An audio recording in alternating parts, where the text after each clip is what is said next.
Basically, fire away anything. Ade, is you're the first one in the sequence the way they showed up. So, do you have any questions? Yeah, well, I mean, this is kind of a basic question.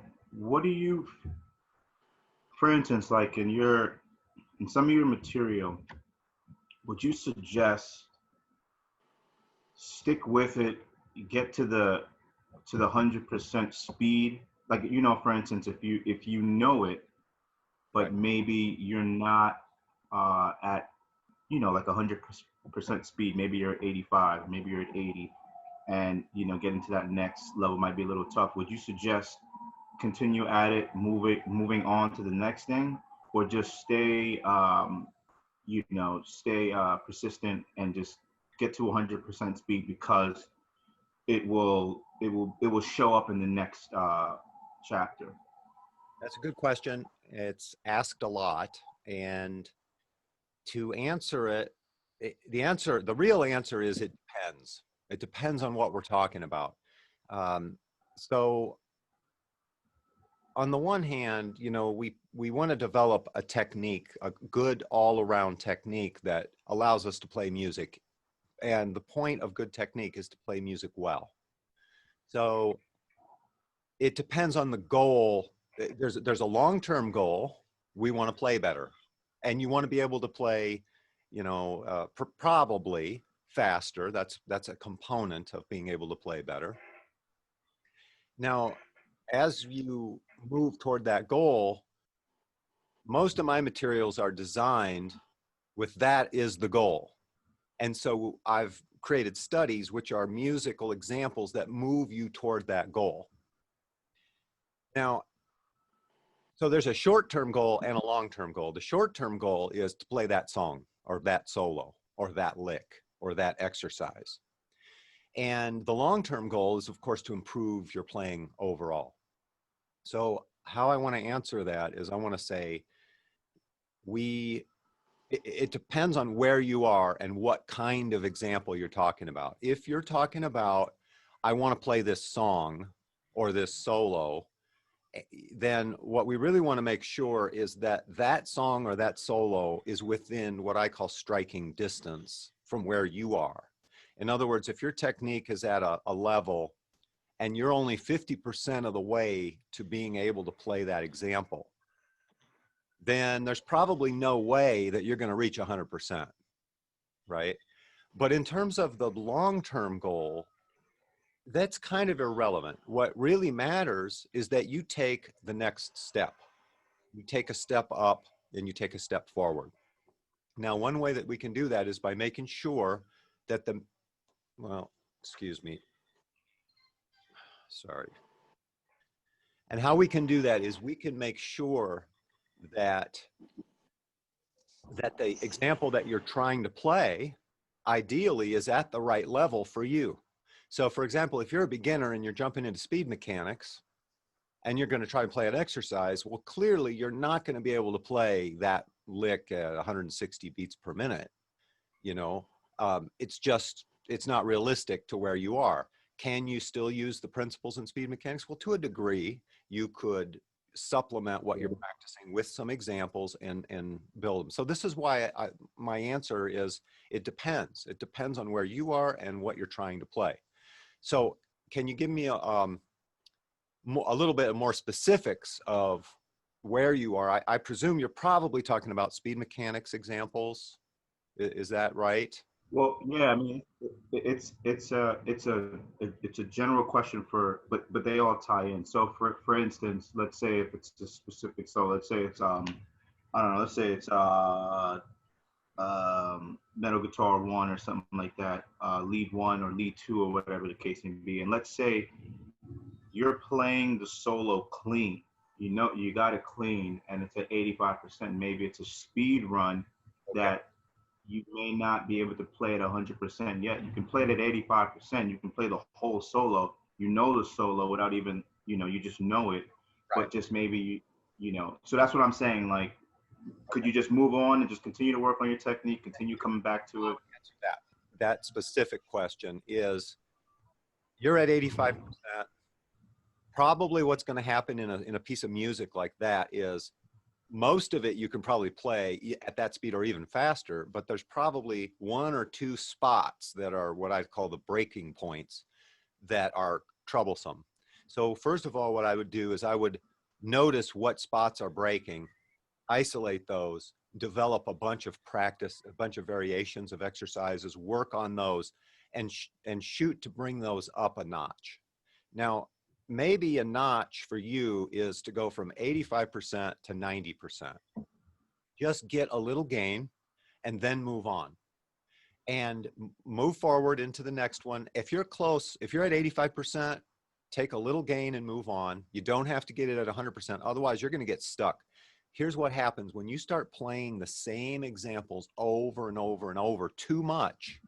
What'll happen is you develop muscle memory for playing it at 85%. And that muscle memory will also include your errors and your mistakes. And so there is a point practicing the same example over and over is counterproductive. So what you want to do is you want to hit it and you want to focus on the trouble spot in particular, bring that up a notch and then move on. There is a tendency of a lot of people to want to say, hey, I really want to get this right before I move on. And that's good, but only to a degree.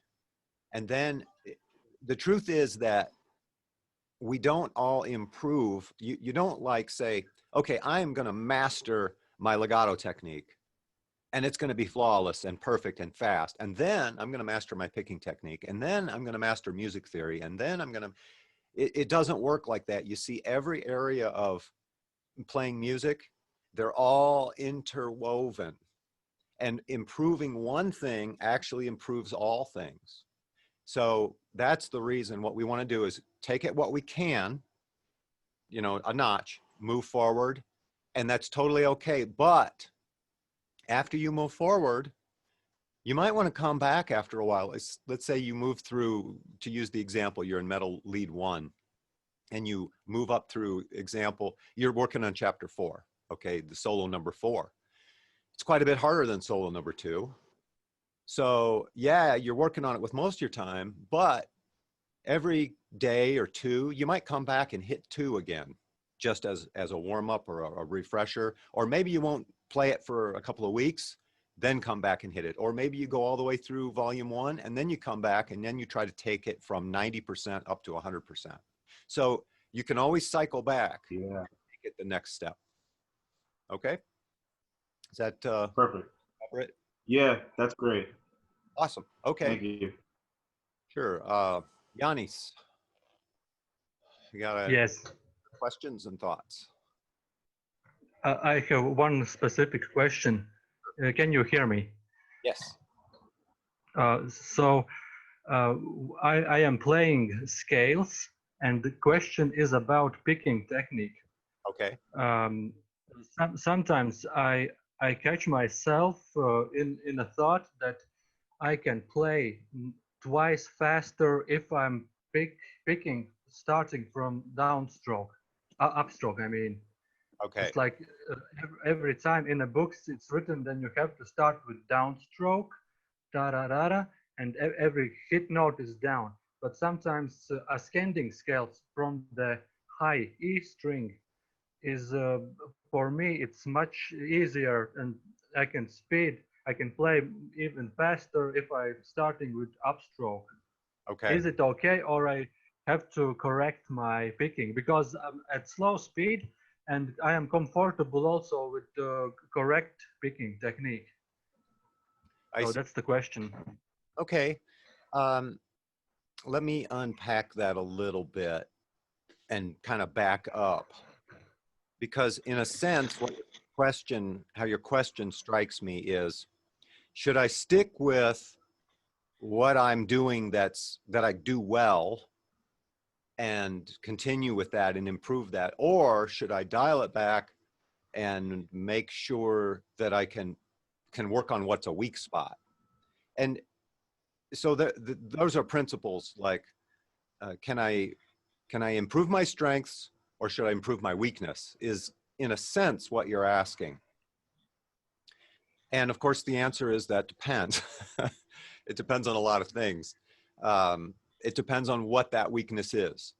And so my first question, or my first thought about this is, the answer is, should I do this or this? And the answer is yes. You can capitalize on your strengths, absolutely. And you should also iron out your weaknesses. And I would split my time between those two things. Now, let's talk specifically about what you're saying. There are, let's see, how can I say this? We get good at what we practice. So when you start a picking run with an upstroke, there are 4 different ways to cross between the strings. And as long as you stay on one string, probably doesn't matter whether you start with an upstroke or a downstroke. You know, if you were just playing a line that stayed on one string. If you're crossing between strings, then what's happening, I suspect, is that there is a particular string crossing technique that is extra difficult for you. So ideally, what we want to do is we want to find out what that is. So my next question to you would be, let's go deeper into your question and say, as you play this run and you start on an upstroke, the question is, how many notes do you pick on that first string before you change to the next string? So 1 note, 2 notes, or 3 notes?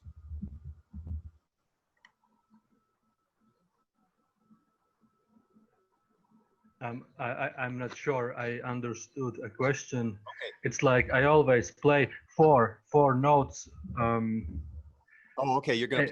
Okay, single note per string, maybe. Okay, so you're playing, and you're gonna play 4 notes. You start with an upstroke, so you pick up, down, and then you Yes. swing the next string up, down, up, down. Or maybe it's like a major scale, and major scale I'm playing starting with the upstroke. Okay, and the typical major scale diatonic shape has 2 notes on the low E string. Is that what we're talking about?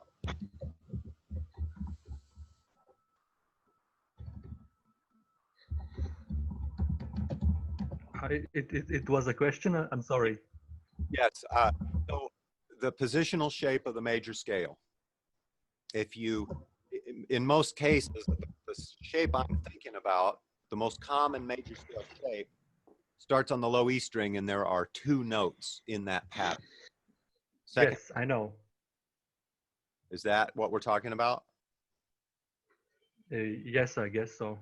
Okay, so if you pick up on the first note, down on the second note, your string transition moment is going to lead with an upstroke. So it sounds to me, from what you're describing, that leading with an upstroke is a motion that you are better at than leading with a downstroke. Mm-hmm.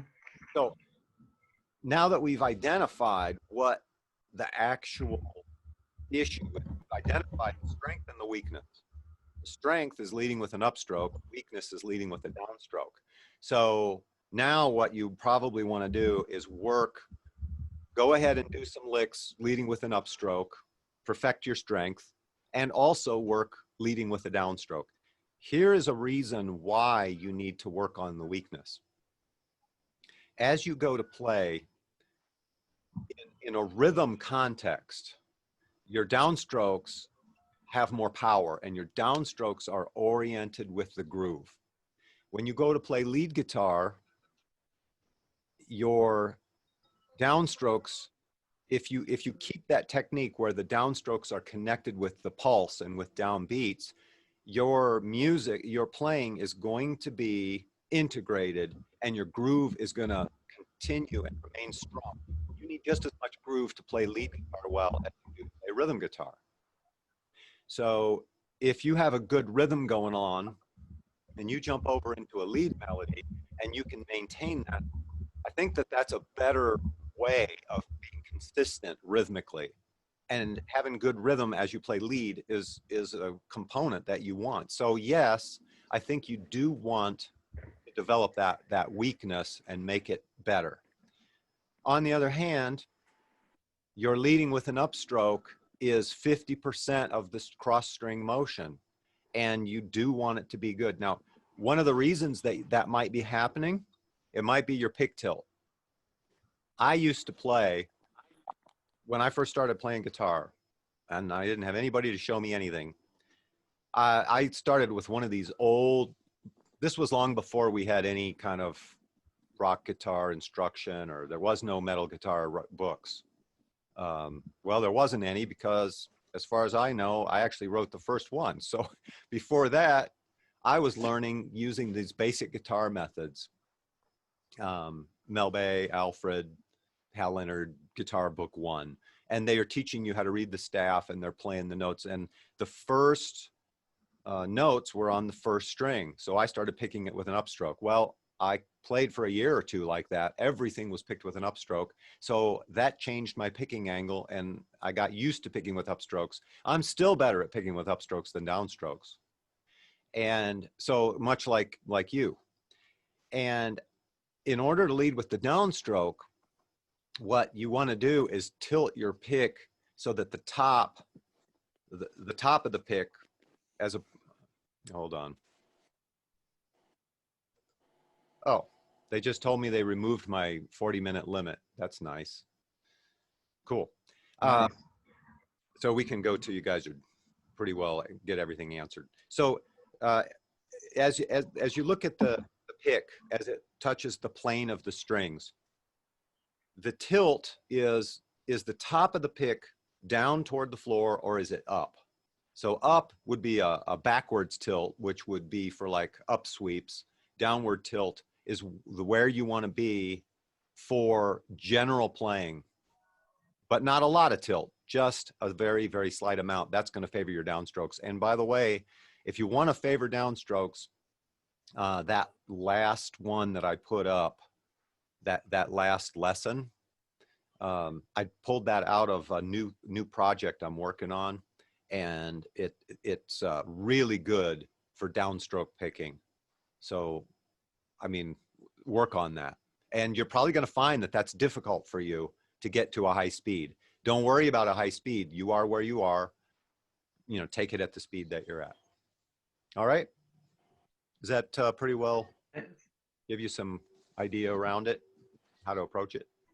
Yes, sure, of course. Thank you. Thank you. Welcome. Okay, Paulo. Hi, Hello. can you hear me? Yes. Sounds good. Okay, so yeah, I should have a couple of questions, but start with one. So is more personal somehow, is how much meditation and meditative stuff you put inside your guitar practice?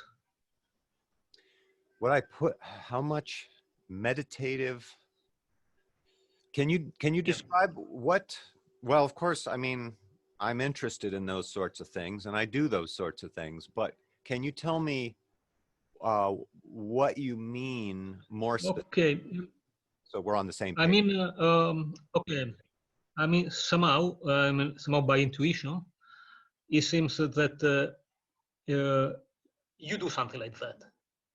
You know, you are far beyond mechanics. It seems that you are going somehow deeper. Yeah. Okay. So just my intuition. So just to know. Okay, I understand what you're saying. And so as we're playing music, I mean, there's a mechanical aspect to it.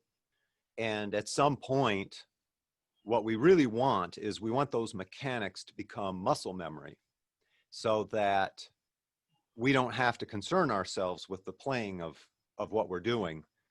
And only then can we really lose ourselves in music. And in particular, if we're improvising and going with wherever we want to go in the moment, that is a very different thing than playing a preset pattern of examples. So if I'm understanding your question right, it's to talk about Yep. that process and what's happening, as opposed to the mechanics. I always had this notion, and I've wondered where this came from. I don't know. I still don't really know, but I always had this idea that I needed to get the mechanics down so that I was freed up to play whatever I heard. And that was the goal. And so on the one hand, there's the mechanical side. And on the other hand, you want to be able to play whatever you hear as you hear it.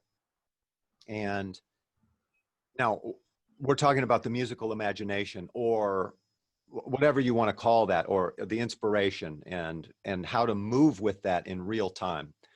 I always described that feeling as what I would imagine it would feel like to be on a surfboard. Because as I tried surfing once and I couldn't do it. I fell every time. But as I watch people surf, the wave is like the present moment, and it's always in a new place, and they have to react to maintain their position on this moving wave. And it's never the same. They're never in the same moment, and yet they have to balance properly to stay there. And that's what it feels like to me as I play improvisationally and I am in that present moment. What ends up happening is very cool things seem to happen by accident, but I really don't think it's an accident. What happens is the idea happens and I'm following it as much as I'm creating it. So you're kind of the observer of yourself in the moment of playing, and I'm surprised by what also rolling with it. There comes this kind of confident knowing that I'm going to come out right. The phrase is going to somehow wind up and end itself. And to my surprise, what do you know? It does. And sometimes the most interesting musical things just happen spontaneously when you're in that mindset. So it's a mindset of, I've described it, it's kind of a lot like the mindset of falling asleep in this sense. You cannot force yourself to fall asleep. Okay, but you can set up the conditions that enable it to happen. And it's the same thing with improvising, creative improvisation. You can't force yourself to improvise creatively, but you can set up the conditions that'll allow it to happen. So as people start to improvise, often what happens is first they're just recombining licks that they've played before. And they might put them in a different order. It might vary, like you play the same lick that you know, but you make a little modification or you go somewhere different. So that's kind of the first step of improvisation. But ideally, the conditions we want to set up are we want to learn the fretboard so well and learn music so well that not only do I not have to think about the mechanics, but I want my ear to be one and the same with what I'm playing. And that's the goal of that fretboard mastery book, really.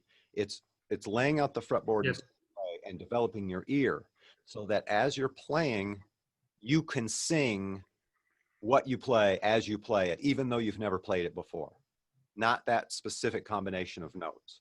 So you know your scales and you know the musical structure and the key that you're in. And you might know the scale as a pattern because you're familiar with the pattern, but that's not really what the scale is. It's a collection of musical tones, and you know those tones, so that if I'm in a major key and I know what the major scale sounds like and I know what the pattern is, I know what it's going to sound like when I step down that scale. And I also know something about the progression I'm over, so I know what the gravitation points are going to be.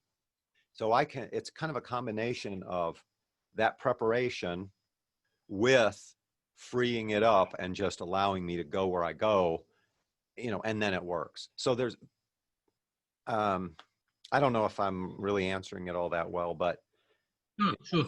Experience of it. Do you have any or any, or have I answered that pretty well for you? Yeah, that's very clear. Okay. Thank you. You're welcome. Thanks. You said you have another question? Well, I don't want to take the time of the other guys. So if you want to turn around, Yeah, sounds good. Sounds good. Okay. Colin, do you have a question for me? Something you want to talk about?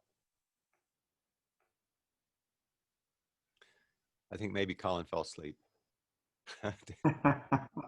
Oh, I'm here. Can you hear me? Yes. Okay. I do have a question. It's kind of specific and a little general too. Okay. And I don't know if you can answer it, but okay, one of my personal goals in guitar at this point in time is to be able to play on the same level as That Smell by Leonard Skinner. And I'm wondering about how far into the lead books you would think I'd have to be able to play at that sort of level of musicality. Well, If you're familiar with that song. yeah, I'm familiar with it generally, and of course familiar with Leonard Skinner generally, in terms of lead styles, and so how that relates with like the metal lead guitar method. I think that if you could play the stuff in volume 1, you know, probably so in let me do it this way. In metal lead 1, the first solo is really intended to be a review. In other words, let's get all on the same page. Let's make sure that you understand these basic ideas, that you can play eighth note rhythms, that you can play string bending, that you have vibrato down, string damping, that everything, works at a basic level. If you find that that chapter 1 is tough, then you're not really ready to start that method. You should go back to the primer probably and work through that first. So, Chapter 2 moves quite a bit. It's quite a bit faster. And that's really where the method starts to take off, because developing speed in this style is a big part of it. Now, then chapter 3 actually slows down, but it also becomes more difficult because now we're looking at a lot more bending control and a lot more rhythmic control. So if you can play at the speed of what's in solo number 2, and that's comfortable for you, not a struggle, and you can play and you have control over the bending of section 3, that's probably enough that over here in Leonard Skinner land, you could play these kind of things. Now, however, I would say this, in level, to that third chapter, it's possible to think, oh, I'm playing all the notes, so I'm playing the solo. And yet it sucks. It just doesn't sound good. There's a difference between playing the notes and playing the music. So in order to really have a handle on it, I would say that you would want a good handle on that. And to go back to what Ade had said at the beginning in his question, like, how good should you be before you move on? Well, just because you're in chapter 3, yeah, you could take a stab at the Leonard Skinner stuff. And if you're struggling to play well, you're going to be struggling to play that well. So move on. Maybe you'd need to get through 4, 5, and 6 before your playing is at a level of where 1, 2, and 3 actually sound really mastered. And then as you come back, you're going to be able to play that stuff, and it's going to sound mastered. Now, I also want to say that there are a lot of pattern cliches in that style of lead guitar playing. So the metal lead guitar method kind of covers this broad musician base. To play Leonard Skinner leads well, you don't really need a super broad bass. You need great control of bending, and you need to have certain little cliche patterns mastered. Once you get the patterns mastered, okay, you'll be able to nail that stuff. And I don't know. Awesome. Thanks so much, Troy. Oh, you're welcome. You're welcome. I want to just add, I don't necessarily know that all those patterns are covered in the metal lead guitar method. I'm going to guess that they're not specifically, but you'd have enough under your belt midway through or 2/3 or maybe at the end of volume 1 where you're going to be able to nail that stuff. So, all right. Yeah, let's go around. Awesome. And if you, by the way, if you have specific questions, that's fine. You know, we can keep doing it that way. If there's just an area that you want to talk about, relate your experience and ask, you know, how, you know, that's fine too. You know, it can be a conversation. It doesn't have to be a question answer. I go with wherever you guys, however you guys want to go with it. But if you have specific questions, that's great. Sounds good. Okay, Ade. What do you want to talk Yeah. So Troy, I just while you were talking before, I had written down the question so I wouldn't forget it. But to add to what I written down, if you look, it's in the group chat, the Zoom group chat, the question that I asked. Okay. But to add to it, Okay, when learning songs from Van Halen or whoever, after learning the song and being able to play the song cold, what and how do you take those things in the song and add it to your abilities to song write? Do you take note of the rhythmic sequences to create riffs and songs? Also the same thing with solos.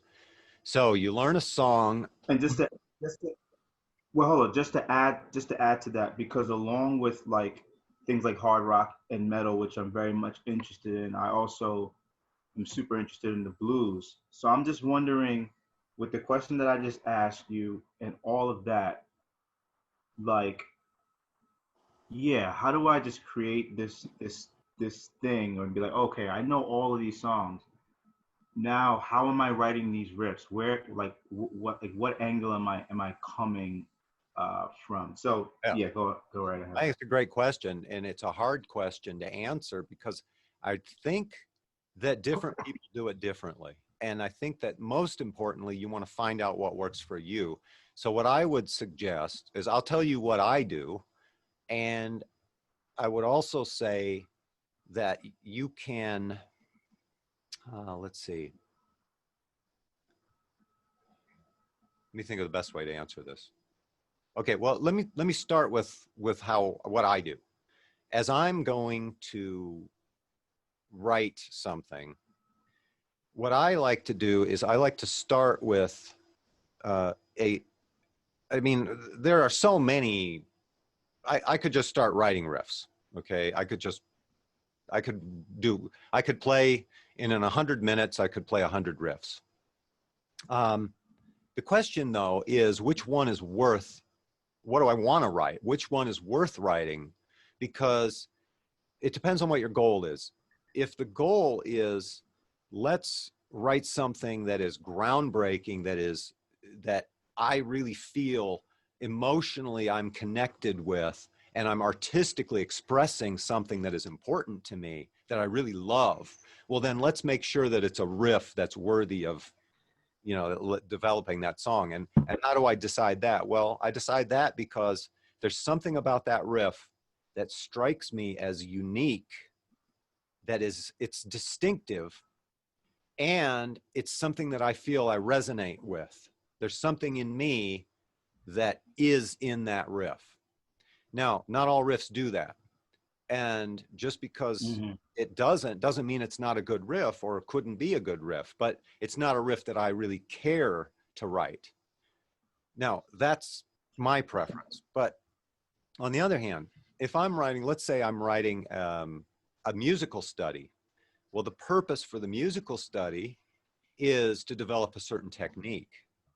And for that, I might want to say, you know what, I want this to be original, but I want it to sound like this style. In that case, I have a different goal, and I'm going to be writing for that specific goal, you know, and I want it to be reminiscent of a certain style. So right there you have to wonder what your goal is, which is, hey, am I trying to write for a band that is trying to be, you know, like as you go to write for the blues, you're not really trying to break ground so much. The blues is a well-established style, And yeah, you might want to try to put a little bit of yourself into it, but that's like, you know, 1 foot in the past and 1 foot just creeping across the line of doing something unique.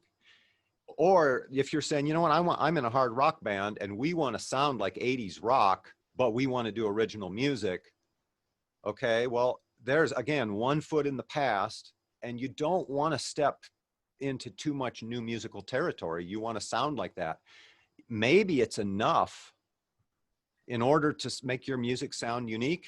It's enough that your singer is not the Def Leppard singer. You know, if your singer sounds a little different and you put him on the music that is stylistically the same thing as what was happening in the 80s, you have an 80s sound, but it's also different. And maybe the singer is enough to make it different. On the other hand, if you really are trying to create a new style, like a hybrid of styles, that's something that my new music project is, I'm intentionally stepping way outside and trying to combine elements that are going to create a new kind of a sound. Well, you know, that's a different goal. So number one, identify your goal. Number two, to get a little bit more specific, how do you pull it in? I look at it like this.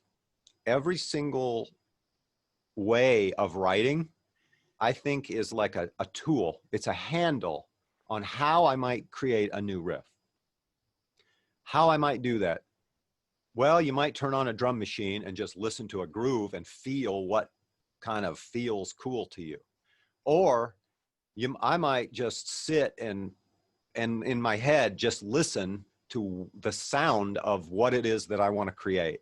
And I might hear, and it might be vague, or it might be very specific. I might hear a rhythm, I might hear a riff, and then I just play that. You could listen to a rhythmic component. Like if you want your music to be very rhythmic, listen for the rhythmic component, you know? So you listen to a rock band like Rage Against the Machine, and they're very rhythmically dominated. Okay, well, take the rhythm and tweak it a little bit, and that could be the basis of the rhythm. See, there's no rule that says I can write a riff from a rhythmic orientation, or I could take the notes that were in a Van Halen riff and I could throw them around a little bit. Those approaches are kind of a very mechanical approach. So that's not really how I write, but I'm not going to say that you can't do it. Okay. Different people come to different, you know, find different handles, different tools. And I wouldn't say that there are any that are right or wrong, but they are different tools, and they are going to give you a different approach, and you're going to have a different consequence from writing that way. Sometimes I won't write a song until I have the idea and the lyric. The lyric dominates what I want to write. Or if it's an instrumental song, maybe it's the melody that dominates. Or maybe I start with the riff, and the riff demands the next part, and the melody grows out by improvising something on top of a riff. Those are all completely different ways of approaching writing a song, and all of them are appropriate. Try it from all these different angles, because if you find that one of them is easier for you, great. But if you write everything from that one way of doing it, everything starts to sound kind of the same. It starts to be formulaic from that perspective. And is that good? Well, you know, now we're talking about marketing because in this day and age, people want to know you as an artist and really want to peg you to do a very specific thing. So if you want to fall into that and that's what you want to do, well, then maybe that's not a bad thing.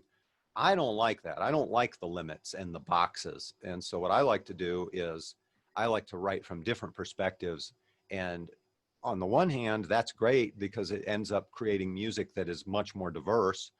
On the other hand, some people listen to it and they say, wow, that's different. What are you doing? And they don't, you know. So I don't know. I hope that kind of gives you perspective on how to think about all that.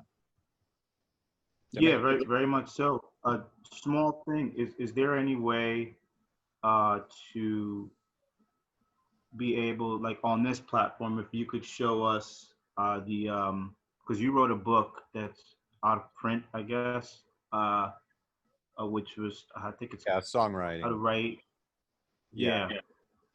Yeah, and mostly what that book did was that it analyzed form so that you could start thinking in terms of avoiding overuse of certain formulas, and also how you could listen to other music in terms of its form and adapt your own ideas into that. Because I think a lot of players, guitar players in particular, are often good at coming up with riffs, but how do you transfer the riff into becoming a song? And so a lot of guitar players are looking for, hey, how do I, they try to come up with another riff and another riff and another riff, and they don't realize that song is, it depends on style, but song generally has something to do with melody, and the melody has something to do with progressions, and the progressions have something to do with riffs. But it's kind of broadening your perspective. That was the goal of that book. I'm not really that much of a fan of that book. I think that, like in the new course I'm working on now, I'm going to cover songwriting way more in depth than in that one. So hopefully I'll be done with that by the end of the year. Cool. All right. Yanis. Yeah, great. Thank you. You're welcome. Thank you. Good Yes. question. Yeah. You have some other thoughts? I'm just looking in this book, fretboard mastery. Yes. So the first question is, will we touch to this content in the Patreon? And the second question is, That'd be awesome. you as a guitarist, do you think in notations or in tablatures more? Okay. I think I am trying to master notes. As I earlier played accordion, it's like piano accordion. So everything sheet music is in notes, and then I thought it would be nice to play guitar the same way, not just from taps, but using notes. Sure. Okay. About fretboard mastery, I am totally up for covering whatever you guys want to cover. I mean, in my view, my purpose in this Patreon level is to get whatever you guys want and develop that, because I know that when you make progress and you experience understanding more and mastering more, it's inspiring, and that's what's going to keep everybody progressing as a musician. So I'm Yes. totally up for that. The question though is, what part of fretboard master, um, is there any particular aspects to it that you'd like to see covered, and specifically first? So if Is it worth to learn those? to learn what? Is it to learn modes, Lydian, Locrian, and all modes. those in every position? Okay. All right. Anybody else want to speak into that? What do you guys think as far as? About the learning of modes. Oh, just fretboard. As far as learning fretboard mastery. Yeah. As far as learning fretboard mastery, I'd just like to see if you could bring a lot of like ear training, wisdom, and thoughts and your ideas about how to progress with ear training. That would be one great thing coming from fretboard mastery. Okay. Yeah. Now, here's the thing. I could certainly put together a video talking about it, but I think that the approach in ear, well, okay. You know what? I have an idea. Okay. Thank you. I can put something together. Awesome. Okay. Glad you asked the question or made the comment toward that. Ade, what were you thinking about fretboard mastery? Well, it's funny, like, not that I know that, like, for instance, I hadn't gotten deep into the book. I remember getting to the end of chapter 1 and feeling the need to go back and just kind of like go again. I Right. do like the way it's structured. It's not too. It's weird. It's I don't know. It's structured in such a great way that really like leads you along like a straight line. Yeah. So I know like in my own playing, like I could hear something and I don't know what I can't explain how I could just go to the guitar and just be like, oh, okay, oh, this is where it's at, and maybe I'll mess up a little bit, but I'll find it faster. I guess I need to trust it more that I'm able to do that, like when I'm learning specific songs, and just like see if I can just learn it the whole way through on my own, Mhm. like that. But as I look forward into the book, not that it's scary, but it's like wow, like it It is really, daunting. it gets to, and I'm totally game for that. It's like wow, like if I can just get to this point, this is all the cool stuff that I'll be able to like Yeah. learn. Um, Yeah. Here's the thing. so Fretboard mastery, it does get complicated and seem really advanced, but if you approach it slow enough and really get the core ideas, what ends up happening is you come to realize that it's all very simple, because music at its core is simple. It only becomes complex because that fundamental simplicity has all of these variants and variants on variants, and it gets bigger and bigger and bigger. And in order to keep all that straight, you need all the definitions, and you need to learn. So as long as you're looking at it and you're seeing all these details and they're abstract to you, it's going to seem overwhelmingly complex and intellectual. But what the approach does or tries to do is it tries to bring them into your experience one at a time and make them a very practical thing on the guitar. And when you have enough experience with the first step, then the next step is just a natural expression. And so don't worry about steps 2, 3, 4, 5, 6. Just push them off. I'm not ready for that. Don't even consider it yet. Keep all your focus on where you are now. And so, yeah, and as you do that, you won't have that problem. And I just want to encourage you not to have that problem. Yeah, music theory. Mhm. I don't know. Some people seem to think that they don't know something until they understand the theory of it, but that's just a way of understanding things. It's an extra. I was talking about handles for songwriting. Well, music theory is handles for understanding music to be able to take it to higher levels. But it's not the only way. um, I will I'm glad we're having the conversation, because now I have some goals as to how to put together some material to help where you guys are, to get that more solid and take it to another step. Paulo, do you have any thoughts on fretboard mastery in particular, or are you even familiar with it? Well, I'm starting it. It takes, as you said before, it takes time, and I highlighted it has to be taken little by little, because Yeah. it is so much information that they worth to be, how do you say, seeded, to go slowly into and let them become part of your guitar DNA somehow. Yeah. Yeah, that's So, it. and that, yeah, but this is usually my learning approach. I try to take things very step by step, very slowly, and try to get deep, even sometimes even too slowly. But that's my way. My There's no question such is thing as too just by slow, as curiosity. long as you're still moving forward, I think. I am, I am. But little by little I am. Is just curiosity. It seems that you start almost as a teacher. Even you start your first books in the late 80s, if I'm right. Yeah. And it seems you were born as a teacher somehow. So my question is, which is your background? How did you develop these teaching skills?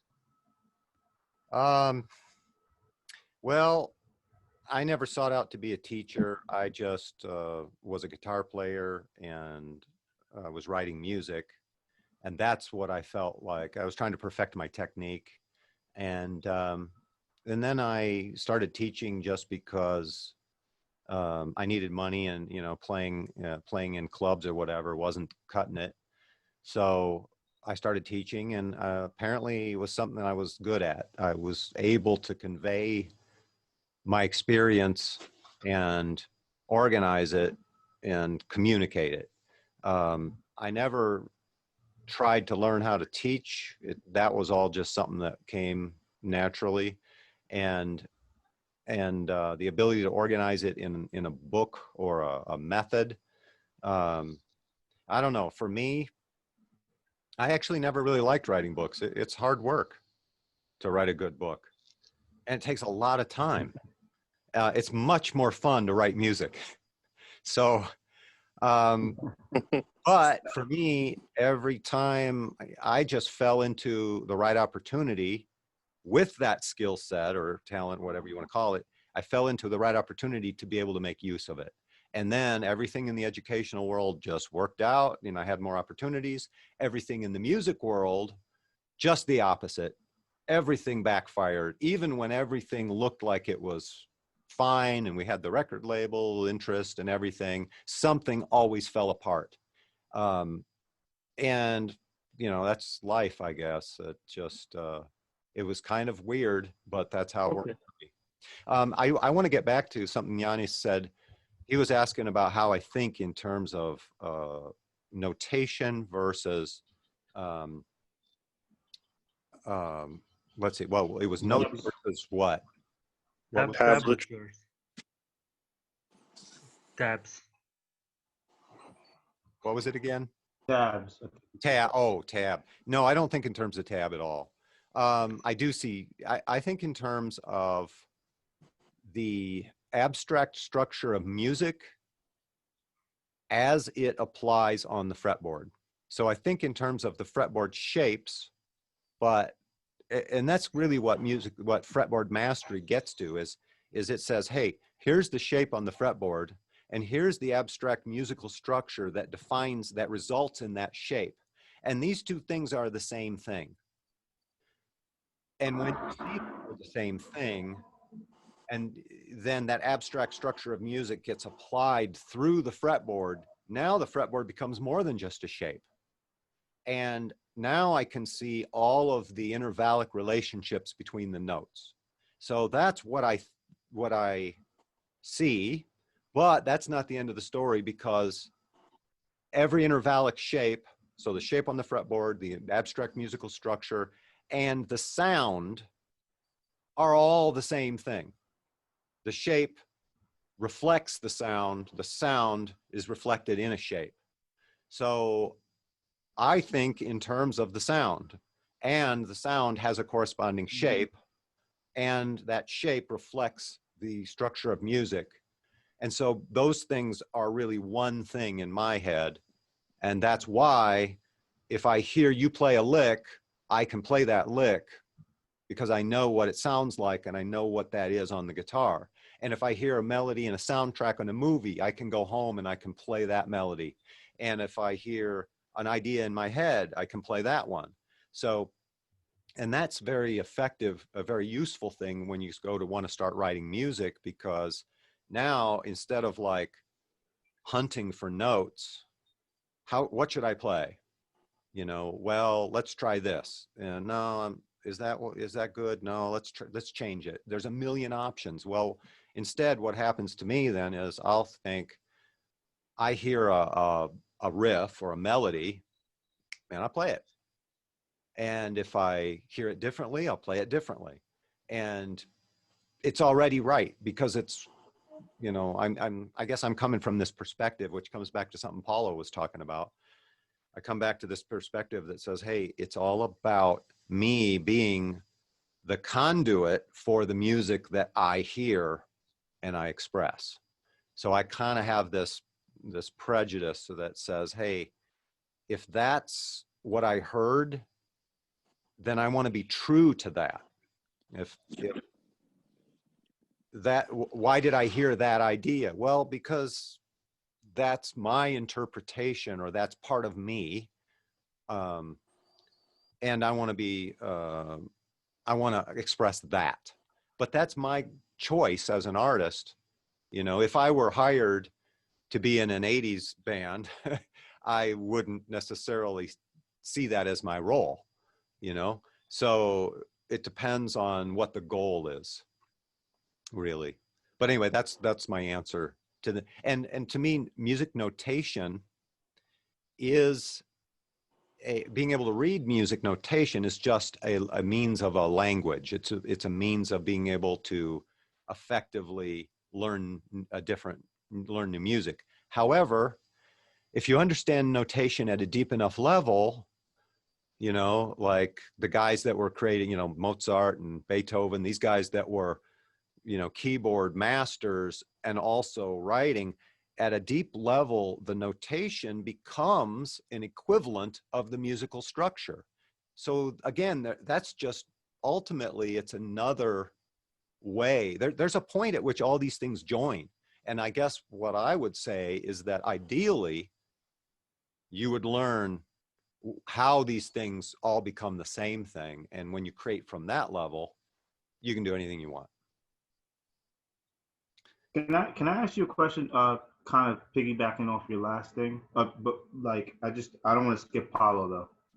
If that's where you're at in terms of Well, questions. yeah, we're at 11 o'clock now, so I'd like to wrap up. But if there's any, if anyone has a question that's kind of a follow up based on what we've discussed, I'll try to answer it quickly. So let's go through everybody real quick at one time.